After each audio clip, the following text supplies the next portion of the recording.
Praise the Lord. ஆண்டவராகிய இயேசு கிறிஸ்துவின் நாமத்தில் உங்களுக்கு என் அன்பின் வாழ்த்துதலை தெரிவித்துக் கொள்கிறேன்.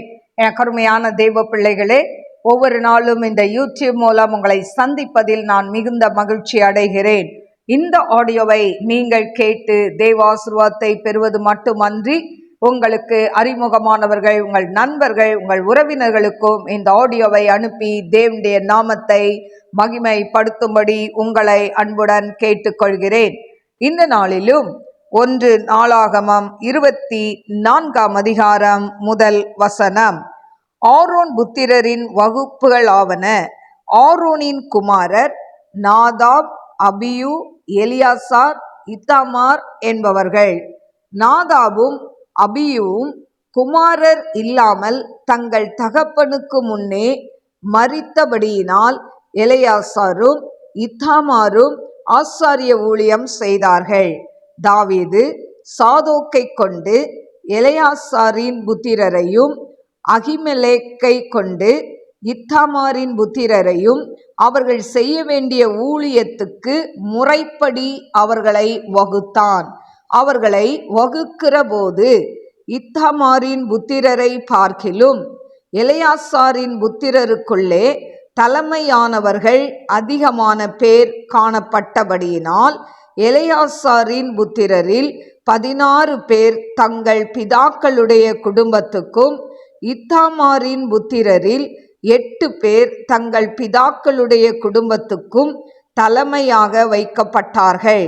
எலியாசாரின் புத்திரரிலும் இத்தாமாரின் புத்திரரிலும் பரிசுத்த ஸ்தலத்துக்கும் தேவனுக்கு அடுத்த காரியங்களில் பிரபுக்களாயிருக்கும்படிக்கும் இவர்களுக்கும் அவர்களுக்கும் வித்தியாசம் பண்ணாமல் சீட்டு போட்டு அவர்களை வகுத்தார்கள். லேவியரில் சம்ரிதியாகிய செமயா என்னும் நெதனியேலின் குமாரன் ராஜாவுக்கும் பிரபுக்களுக்கும் ஆசாரியனாகிய சாதோக்குக்கும் அபியத்தாரின் குமாரனாகிய அகிமெலேக்குக்கும் ஆசாரியரும் லேவியருமான பிதாக்களின் தலைவருக்கும் முன்பாக அவர்கள் நாமங்களை எழுதினான். ஒரு பிதாவின் வீட்டு சீட்டு எலியாசாருக்கு விழுந்தது. பின்பு அந்தபடியே இத்தாமாருக்கும் விழுந்தது. முதலாவது சீட்டு யோயாரிபின் பேர் வழிக்கும், இரண்டாவது எதாயாவின் பேர் வழிக்கும், மூன்றாவது ஆரிமின் பேர் வழிக்கும், நான்காவது செயோரிமின் பேர் வழிக்கும், ஐந்தாவது மல்கியாவின் பேர் வழிக்கும், ஆறாவது மியாமினின் பேர் வழிக்கும், ஏழாவது அக்கோத்சின் பேர் வழிக்கும், எட்டாவது அபியாவின் பேர் வழிக்கும், ஒன்பதாவது யெசுவாவின் பேர் வழிக்கும், பத்தாவது செக்கனியாவின் பேர் வழிக்கும், 11வது எலியாசிபின் பேர் வழிக்கும், 12வது யாக்கிமின் பேர் வழிக்கும், 13வது உப்பாவின் பேர் வழிக்கும், 14வது எசேபியாவின் பேர் வழிக்கும், 15வது பில்காவின் பேர் வழிக்கும், 16வது எமேரின் பேர் வழிக்கும், 17வது ஏசேரின் பேர் வழிக்கும், 18வது அப்சேசின் பேர் வழிக்கும், 19வது பெத்தகியாவின் பேர் வழிக்கும், 20வது எகெசெக்கியேலின் பேர் வழிக்கும், 21வது யாகினின் பேர் வழிக்கும், 22வது சாமுவேலின் பேர் வழிக்கும், 23வது தெலேயாவின் பேர் வழிக்கும், 24வது மாசியாவின் பேர் வழிக்கும் விழுந்தது. இஸ்ரவேலின் தேவனாகிய கர்த்தர் அவர்கள் தகப்பனாகிய ஆரோனுக்கு கற்பித்தபடியே அவர்கள் அவனுடைய கட்டளையின் பிரகாரம் தங்கள் முறை வரிசைகளில் கர்த்தருடைய ஆலயத்திற்குள் பிரவேசிக்கும் அவர்களுடைய ஊழியத்திற்காக பண்ணப்பட்ட வகுப்புகள் இவைகளே. லேவியின் மற்ற புத்திரருக்குள்ளே இருக்கிற அம்ராமின் புத்திரரில் சூபவேலும், சூபவேலின் குமாரரில் எகேதியாவும், ரெகேபியாவின் குமாரரில் மூத்தவனாகிய இசியாவும், இத்சாரியரில் செலோமோத்தும், செலமோத்தின் குமாரரில் யாகாத்தும், எப்ரோனின் குமாரரில் மூத்தவனாகிய எரியாவும், இரண்டாம் குமாரனாகிய அம்ரியாவும், மூன்றாம் குமாரனாகிய யாகேசியேலும், நான்காம் குமாரனாகிய எக்காமியாமும், ஊசியேலின் குமாரரில் மீகாவும், மீகாவின் குமாரரில் சாமீரும், மீகாவின் சகோதரனாகிய இசியாவும், இசியாவின் குமாரரில் சகரியாவும், மெராரியின் குமாரராகிய மாகேலி மூசி என்பவர்களும், யாசியாவின் குமாரரான பேனோவும், மெராரியின் குமாரனாகிய யாசியாவின் குமாரனான பேனா, சோகாம், சக்கூர், இப்ரி என்பவர்களும், மகேலியின் குமாரரில் புத்திரனில்லாத எலியாசாரும், கீசின் புத்திரரில் எராமியேலும், மூசியின் குமாரரான மகேலி, ஏதேர், எரிமோத் என்பவர்களுமாகிய இவர்கள் தங்கள் பிதாக்களுடைய குடும்பங்களின்படியே லேவியரின் புத்திரரானவர்கள். இவர்களும் ராஜாவாகிய தாவீதுக்கும் சாதோக்குக்கும் அகிமெலேக்குக்கும் ஆசாரியரிலும் லேவியரிலும் பிதாக்களாயிருக்கிற தலைவருக்கு முன்பாக தங்கள் சகோதரராகிய ஆரோனின் புத்திரர் செய்தது போல தங்களில் இருக்கிற பிதாக்களான தலைவருக்கும் அவர்களுடைய சிறிய சகோதரருக்கும் சரிசமானமாய் சீட்டு போட்டு கொண்டார்கள். கருமையான தேவ பிள்ளைகளே, இந்த நாளிலும் 1 நாளாகமம் 24ஆம் அதிகாரம் 1 முதல் 31 வசனங்களை நான் வாசித்திருக்கிறேன். கருமையான தேவ பிள்ளைகளே, இந்த ஆரோனுடைய குமாரர் நாதாம், அபியூ, எலெயாசார், இத்தாமார். இந்த 4 பிள்ளைங்க ஆரோனுடைய பிள்ளைகள். இந்த ஆரோனுடைய பிள்ளைகள் பார்த்தீங்கன்னா, நாதாபும் அபியும் தன்னுடைய தகப்பன், அதாவது ஆரோனுக்கு முன்னால் அவங்க என்ன பண்ணிட்டாங்க, மரித்து போயிட்டாங்க. ஏன் மரித்து போனாங்க? லேவியராகம் 10ஆம் அதிகாரம் 1-2 நான் வாசிக்கிறேன். பின்பு ஆரோனின் குமாரனாகிய நாதாபும் அபியும் தன் தூப கலசத்தை எடுத்து அவைகளில் அக்கினியையும் அதன் மேல் தூப வர்க்கத்தையும் போட்டு கர்த்தர் தங்களுக்கு கட்டளையிடாத அந்நிய அக்கினியை அவருடைய சந்நிதியில் கொண்டு வந்தார்கள். அப்பொழுது அக்கினி கர்த்தருடைய சந்நிதியிலிருந்து புறப்பட்டு அவர்களை பட்சித்தது. அவர்கள் கர்த்தருடைய சந்நிதியில் செத்தார்கள். கருமையான தேவ பிள்ளைகளே, பாருங்க, இந்த ஆரோனுடைய பிள்ளைகள், ஆரோனுக்கு பலியிடுகிற காரியம் எல்லா பொறுப்பும் கொடுக்கப்பட்டது. அப்போ இவங்க அந்த ஆராதனை செய்யும் பொழுது அவன் தூப கலசத்துல அக்கினியை கொண்டு வரான். ஆனால் அந்த அக்கினியில அந்நிய அக்கினி கலந்துள்ளது அப்படின்னு சொல்லப்பட்டிருக்கு. எனக்கு அருமையான தேவ பிள்ளைகளே, அதாவது ஆராதனை என்று சொன்னால் அது கர்த்தருக்கு பிரியமுள்ளதாய் இருக்க வேண்டும். ஹல்லேலூயா. ஆவியோடும் உண்மையோடும் என்னை தொழுது கொள்ள வேண்டும் என்று ஆண்டவர் சொல்றார். எனக்கு அருமையான தேவ பிள்ளைகளே, ஆவியோடு உண்மையோடு நம்ம என்ன பண்ணணுமா? ஆண்டவரை தொழுது கொள்ள வேண்டும் என்று சொல்லப்பட்டிருக்கு. பிலிப்பியர் 3:3 ஆவியினால் தேவனுக்கு ஆராதனை செய்ய வேண்டும் என்று சொல்லப்பட்டிருக்கு. அப்போ அபிஷேகத்தோடு நிறைந்த ஒரு ஆராதனையில ஆண்டவருடைய கிரியை இருப்பதை நாம் பார்க்கலாம். அப்படி ஆராதிக்கும் போது, நாம் தேவனை போற்றி துதிக்கும் பொழுது கட்டுகள் உடைவதை பார்க்கலாம், பிசாசின் கிரியைகள் கடந்து போவதை பார்க்கலாம், பிசாசுகள் அந்த ஆராதனையில தங்க முடியாமல் அலக்களிக்கிறதையும் பார்க்கலாம். அப்போ அந்த ஆராதனையில யார் பிரியமா இருக்கணும்? தேவன் பிரியமா இருக்க வேண்டும். அந்நிய அக்கினியை இவங்க கொண்டு வந்ததுனால பழைய ஏற்பாட்டு காலத்துல ஆண்டவர் எரிச்சல் உள்ள தேவனாய் இருக்கிறார். அதனால அவங்க அப்படி கொண்டு வந்த உடனே அந்த இடத்துலயே அவங்க என்ன பண்ணிட்டாங்க? செத்தாங்கன்னு இருக்கு. ஆனா இன்னைக்கு கிருபையின் காலத்துல நீங்களும் நானும் இருக்கிறபடினாலதான் நம்முடைய ஆராதனை ஒழுங்கு முறைகள் எல்லாம் மாறி மாறி அமைகிறதை நாம் பார்க்கிறோம். ஆராதனை என்று சொன்னால் வெறும் டான்ஸும் ஆடலும் பாடலும் இல்லை. எனக்கு அருமையான தேவ பிள்ளைகளே, ஆவியோடும் உண்மையோடும் ஆண்டவரை தொழுது கொள்ள வேண்டும். ஹல்லேலூயா. கிறிஸ்தவர்கள் சந்தோஷமாய் இருக்க வேண்டியதுதான். சந்தோஷமாயிருங்கள் சந்தோஷமாயிருங்கள் என்று மறுபடியும் உங்களுக்கு சொல்கிறேன்னு சொல்லி வேதம் சொல்கிறதை நாம் பார்க்கிறோம். பிலிப்பியர் 4:4. ஆனா அதே சந்தோஷம் எப்படி இருக்கணும்னா, கர்த்தருக்குள் மனமகிழ்ச்சியாய் இருக்க வேண்டும். ஹல்லேலூயா. நம்ம அதாவது மியூசிக்கை போட்டு எல்லாரையும் ஆட விட்டு அத மாதிரி இல்லை. தாவீது நடனம் ஆடினான். ஏன் அந்த உடன்படிக்கை பெட்டி அந்த நாட்கள்ல அவ்வளோ விசேஷித்து இருந்தது?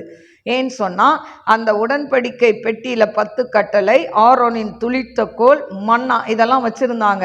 இந்த உடன்படிக்கை எங்க போதோ அங்கெல்லாம் ஆண்டவர் கடந்து போவார். அந்த உடன்படிக்கை பெட்டி என்று சொன்னால் அது அவ்வளோ ஒரு மகிமையா இருந்தது.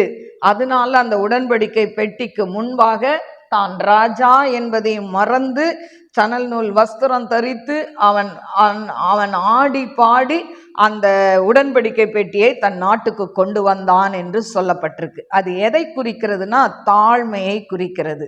எனக்கு அருமையான தேவ பிள்ளைகளே, இன்னைக்கு நம்ம டான்ஸ் ஆடி ஆண்டவர் ஆராதிக்கிறோம். தாழ்மை இருக்குதா?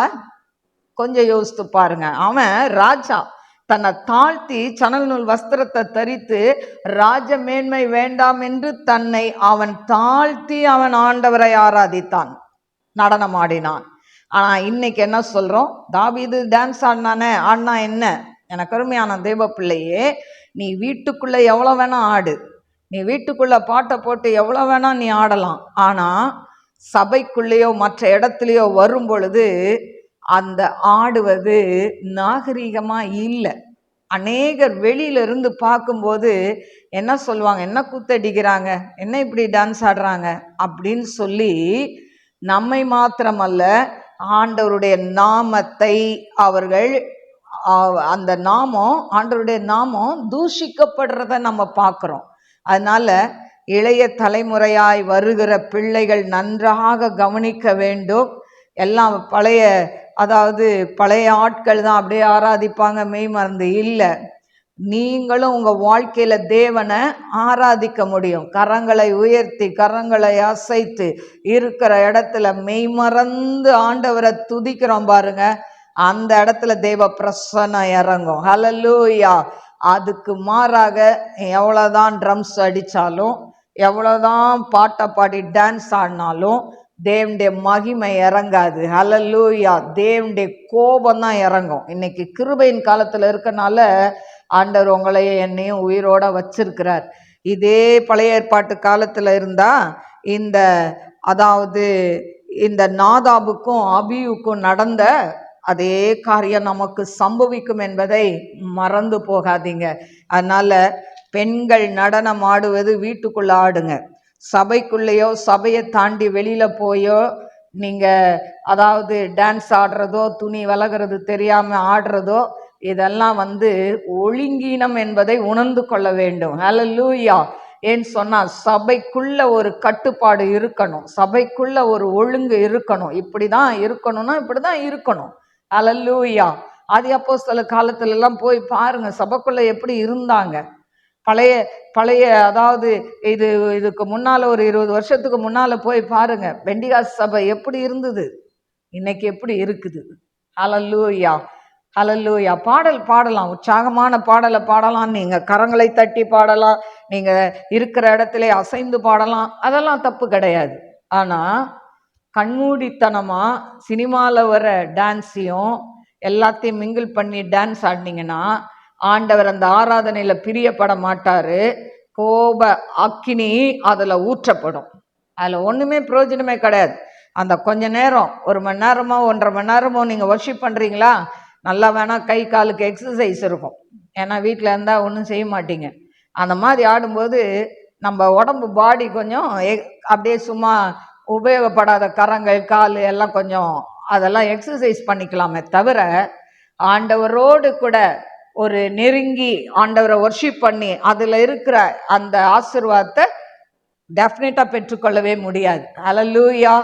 அதனால இதை கேட்டு கொண்டிருக்கிற யாரா இருந்தாலும், இதை யூடியூப் மூலம் கேட்குற யாரா இருந்தாலும், ஒருவேளை நீங்கள் நினைக்கலாம் இவங்களுக்கு வயசாயிருச்சு அதனால இப்படி பேசுகிறாங்க. இல்லை, எனக்கு அருமையான தேவ பிள்ளையே, ஆண்டவருக்கு எது பிரியம்? நாதாவும் அபியும் அந்நிய அக்கினியை கொண்டு வந்தாங்க. கொண்டு வந்த அதே இடத்துல அவர்களை அக்கினி பட்சித்து போட்டது. இன்னைக்கு நம்ம நிலைமை என்ன? கொஞ்சம் யோசித்து பாருங்க. ஆண்டவரை ஆராதிக்க வந்திருக்கிறோம். இன்னைக்கு நிறைய ஆண்டவரை ஆராதிக்கிறேன்னு சொல்லிட்டு டான்ஸ் ஆடிக்கிட்டு சர்ச்சில் அங்கே இங்கே பார்த்துக்கிட்டு இந்த பையன் எப்படி ஆடுறான் பார், இந்த பொண்ணு எப்படி ஆடுது பார். இதுக்கு சர்ச்சுக்கு வரல, ஆண்டவரை ஆராதிக்க வருகிறோம். ஆலயம் என்பது பரிசுத்தமான இடம். அந்த ஆலயத்தை, ஒருவன் ஆலயத்தை கெடுத்தால் நான் அவனை கெடுப்பேன்னு சொல்றார். அது நம்ம சரீரத்தை சொல்றார். ஆனாலும் ஆலயம், நாம் கூடி வருகிற சபை, அது எப்படி இருக்கணும்? பரிசுத்தமாக இருக்கணும். வர ஜனங்கள் எப்படி இருக்கணும்? பரிசுத்தமாக இருக்கணும். இல்லைன்னா சபைக்குள்ளே வந்த பிறகாது நம்மளை மாற்றிக்கொள்ளணும், பரிசுத்தமாக இருக்கணும். ஆண்டவரே, என் கண்ணி நிச்சயம் எடுத்து போடுங்க, என் சிந்தையில் வேண்டாத காரியம் வருது எடுத்து போடுங்க, ஆண்டவர்கிட்ட கேளுங்க, ஆண்டவர் செய்வார். இதையெல்லாம் விட்டுட்டு நீங்கள் வெறும் டான்ஸ் ஆடிட்டு போனீங்கன்னா உங்கள் வாழ்க்கையில் ஒரு பெரிய சமாதானத்தை நீங்கள் பெற்றுக்கொள்ளவே முடியாது. அல்லேலூயா. தேவனோட வந்து, ஆண்டவரை, அப்பா என்னை மன்னிங்க, எவ்வளோ பாவம் செஞ்சுருக்கேன்ப்பா, நம்ம மீறி போயிருக்கான்ப்பா, இப்படி ஆண்டவர்கிட்ட ஒரு ஒப்புரவாகி அந்த ஒர்ஷிப்பில் நீங்கள் ஜெபம் பண்ணி பாருங்க. உங்களுக்கு ஆண்டவர் ஒரு காண்டாமிருகத்துக்கொத்த பலனை கொடுப்பார். நீங்கள் ப்ராக்டிஸ் பண்ணி பாருங்க, அது கிடைக்குதா இல்லையான்னு. ஆண்டவர் நிச்சயமாய் செய்வார். அதனால் ஆராதனையில் ஒழுங்காய் ஆராதிக்க வேண்டும். அதே போல் தாவீது எல்லாருக்கும், லேவியரில் அவன் கோத்திரமாக எல்லாருக்கும் என்ன பண்ணுறான்? ஒவ்வொரு பிள்ளைகளுக்கும் என்ன வேலை? இப்போ இவங்க 2 பேர் இறந்துட்டாங்க. அதனால என்ன பண்ணுறாரு? அடுத்த அதாவது அவனுடைய இன்னொரு 2 பிள்ளைகள் இருந்தாங்க. அந்த பிள்ளைகளுக்கு அவன் என்ன பண்ணுறான்? அந்த பிள்ளைகளுக்கு அதாவது அவங்களுக்கு சில பொறுப்பை கொடுத்து செய்ய வைக்கிறதை நாம் பார்க்கிறோம். 1 நாளாகமம் 24 அதில் பார்த்தீங்கன்னா 3ஆம் வசனம், தாவீது சாதோக்கை கொண்டு எலியாசாரின் புத்திரரையும் அகிமெலேக்கை கொண்டு இத்தாமாரின் புத்திரரையும் அவர்கள் செய்ய வேண்டிய ஊழியத்தின் முறைப்படி அவர்களை வகுத்தான். பாருங்க, அதுக்கு முன்னால் 2ஆம் வசனத்தில் எலியாசாரும் இத்தாமாரும் ஆசாரிய ஊழியம் செய்தார்கள். ஏன்னா முன்னால் இந்த 2 அண்ணன்களும் இறந்துட்டானுங்க. அடுத்த எலியாசார், இத்தாமார், இவங்க என்ன பண்ணுறாங்க? ஆசாரிய ஊழியம் செய்கிறாங்க. அதுக்கப்புறம் இந்த எலியாசார் இத்தாமாருடைய பிள்ளைகளும் அவர்களுக்கும் சில பதவிகளை கொடுத்து அந்த ஆசாரிய பொறுப்புகளை கொடுத்து தாவீது வழி நடத்துகிறதை நாம் பார்க்கிறோம். எனக்கு அருமையான தேவ பிள்ளைகளே, இப்போ இதில் பார்த்தீங்கன்னா இப்படி வரும்போது இந்த ஆராதனை பண்ணுகிறவர்கள் அதாவது எப்படி இருக்க வேண்டும் அப்படின்னு சொன்னோம்னா, இதில் பார்த்தீங்கன்னா 19ஆம் வசனத்தில், இஸ்ரவேலின் தேவனாகிய கர்த்தர் அவர்கள் தகப்பனாகிய ஆரோனுக்கு கற்பித்தபடியே அவர்கள் அவனுடைய கட்டளையின் பிரகாரம் தங்கள் முறை வரிசையில் கர்த்தருடைய ஆலயத்திற்குள் பிரவேசிக்கும் அவர்களுடைய ஊழியத்திற்காக பண்ணப்பட்ட வகுப்புகள் இவைகளே. அப்போ அவங்கள என்ன பண்ணுறாங்க? வகுப்பாய் அவர்களை ஒவ்வொருத்தராய் அவர்கள் பிரித்து கொடுப்பதை நாம் பார்க்கிறோம். எனக்கு அருமையான தெய்வ பிள்ளைகளே, இதில் பார்த்தீங்கன்னா இந்த ஆசாரிய வகுப்பு மொத்தம் எத்தனை இருந்துதான்? 24 வகுப்புகளாய் பிரிக்கப்பட்டு இருந்ததாம். இதில் அதாவது 2 வாரம் ஒரு வகுப்பினர் ஊழியம் செய்யணும். அப்புறம் அவங்க வீட்டில் ஊழியம் செய்யலாம். அதுக்கப்புறம் 2 வாரம் இன்னொரு வகுப்பினர் ஊழியம் செய்வாங்க. இப்படி எல்லாவற்றையும் தாவீது பகுத்து கொடுத்ததை நாம் பார்க்கிறோம். இந்த ஆசாரியர்களுடைய ஊழியம் என்ன அப்படின்னா, இவர்கள் வேதத்தை போதிப்பது தான் இவர்களுடைய வேலையாய் இருந்தது. அப்போ வேதத்தை அவர்கள் என்ன பண்ணணும்? போதிக்க வேண்டும். அதே போல இந்த வம்ச அட்டவணையில் 8ஆவதுல அபியான்னு ஒரு வம்சம் வருது. இந்த அபியாவின் வம்சத்துல தான் சகேரியா இவன் என்ன பண்றான்? ஊழியம் செய்கிறான்னு சொல்லி லூக்கா 1ஆம் அதிகாரம் 5லிருந்து 9 வரைக்கும் நாம் பார்க்கிறோம். இந்த சகேரியாவின் மகன் தான் யோவான் ஸ்நானகன். அல்லேலூயா. எனக்கு அருமையான தேவ பிள்ளைகளே, இதுல பார்த்தீங்கன்னா இது ஆலய காரியத்தை என்ன பண்ணாங்களாம்? சரிசமமாய் பகிர்ந்து கொண்டார்கள் என்று சொல்கிறதை நாம் பார்க்கலாம். அதில் பார்த்தீங்கன்னா 31ஆம் வசனத்தில், லேவியரும் தங்கள் ஊழியங்களை சமமாக பகிர்ந்து கொண்டனர். இவ்வாறு ஆலய ஊழியத்தில் போட்டி வராதபடி தாவீது என்ன பண்ணானா, ஒழுங்கு செய்தான் என்று சொல்லப்பட்டிருக்கிறது. எனக்கு அருமையான தேவ பிள்ளைகளே, அப்போ இந்த ஆலயத்தில் அவங்க என்ன பண்ணுறாங்க, போட்டி வரக்கூடாது. இன்றைக்கி நம்ம ஆலயத்தில் என்ன வருது, போட்டி வருது. என்ன அவங்க தான் பாடுவாங்களா, நான் பாட மாட்டேனா, அவங்களுக்கு தான் ஒர்ஷிப் பண்ண தெரியுமா, எனக்கு ஒர்ஷிப் பண்ண தெரியாதா, நம்ம சண்டை போடுறோம்ல. ஆனால் இந்த பிரச்சனை எல்லாம் வரக்கூடாதுன்னு சொல்லி தான் அந்த இடத்துல என்ன பண்ணுறான் தாவீது, எல்லாத்தையும் கரெக்டாக அவங்களுக்கு பகுத்து கொடுக்கிறதை நாம் பார்க்கிறோம். எனக்கு அருமையான தேவ பிள்ளைகளே, இன்றைக்கும் நம்மளுடைய ஊழியத்தில் நம்ம என்ன பண்ணணும், ஊழியங்களை பகுத்து அதுக்கு தகுதியானவர்களிடத்தில் அந்த ஊழியத்தை என்ன பண்ணணும், ஒப்பு கொடுக்க வேண்டும். தகுதி இல்லாமல், அதாவது அபிஷேகம் இல்லாத, நற்சாட்சி இல்லாத இப்படிப்பட்டவர்களுக்கு அந்த ஊழியத்தில் பதவி கொடுக்கக்கூடாது. ஏன்னு சொன்னால், ஊழியம் செய்கிறவர்களுக்கு என்ன தகுதி வேணும்னா, முதலாவது அவங்க ஆண்டவரை சொந்த இரட்சகராய் ஏற்றுக்கொள்ள வேண்டும். ரெண்டாவது அவங்க ரட்சிக்கப்பட்டிருக்கணும். பாவத்தை விட்டு என்ன பண்ணியிருக்கணும், வெளியே வந்திருக்கணும். பாவத்தோடு இருக்கக்கூடாது. பாவத்தை விட்டு அவங்க என்ன பண்ணியிருக்கணும், முழுமையாய் அந்த பாவத்தை எல்லாம் விட்டு வெளியே வந்திருக்கணும். அடுத்தது அவங்க மூழ்கி ஞானஸ்தானம் பெற்றிருக்கணும். அடுத்தது பார்த்திங்கன்னா, அவங்க என்ன செய்யணும்னா, மூழ்கி ஞானஸ்தானம் பெற்றால் போதாது, சாட்சி உள்ள ஒரு வாழ்க்கை இருக்கணும். இன்னைக்கு மூழ்கி ஞானஸ்தானம் பெற்றுட்டு இன்னைக்கு நிறைய பேர் மனம் போல வாழ்ந்து கொண்டு இருக்கிறாங்க. மனைவி இருக்கும்போது இன்னொரு மனைவி வைக்கிறது தவறு. கண்காணியானவன் எப்படி இருக்கணும், தான் குடும்பத்தை முதலாவது கவனிக்கிறவனாக இருக்கணும். பிள்ளைகள் மனைவி இருந்தால் அவங்கள சரியாக நடத்தக்கூடியவனாக இருக்கணும் இந்த கண்காணி. அப்போ ஆசாரிய ஊழியம் செய்கிறவங்க முதலாவது அவங்க வாழ்க்கை சாட்சி உள்ளதாக இருக்க வேண்டும். அல்லேலூயா. அப்படிப்பட்ட சாட்சி உள்ள வாழ்க்கையோடு ஊழியம் செய்தால் அந்த ஊழியம் என்ன பண்ணும், நாளுக்கு நாள் அந்த ஊழியம் விருத்தி அடைவதை நீங்கள் பார்க்கலாம். எனக்கு அருமையான தெய்வ பிள்ளைகளே, அது மட்டுமல்ல, ஊழியம் செய்கிறவங்க, ஒர்ஷிப் பண்ணுறவங்க, அவங்க என்ன பண்ணக்கூடாது, சிகரெட்டு பிடிக்கக்கூடாது, பாக்கு கடுமையாக இருக்கக்கூடாது, ட்ரிங்க்ஸ் பண்ணக்கூடாது. எப்போவாது பண்ணுவேன் இல்லை, எப்போவாது பண்ணினா நீ ஒர்ஷிப்பே பண்ணாத. எனக்கு அருமையான தெய்வ பிள்ளைகளே, ஒர்ஷிப்ன்றது ஆண்டவரை கனப்படுத்துறது. அநேக ஜனங்களை அந்த ஆண்டவருக்குள்ள வழி நடத்துகிற நீங்கள் இதை மாதிரி பாவ பழக்கத்திலேயோ இல்லை வீணான தொடர்பில் இருந்தாலோ, வாலிப பிள்ளைங்க நிறைய பேர் ஒர்ஷிப் பண்ணுறீங்க. நீ லவ் பண்ணிக்கிட்டு நீ ஒர்ஷிப் பண்ணினா அந்த ஒர்ஷிப்பில் தேவன் மகிமைப்படவே மாட்டார்.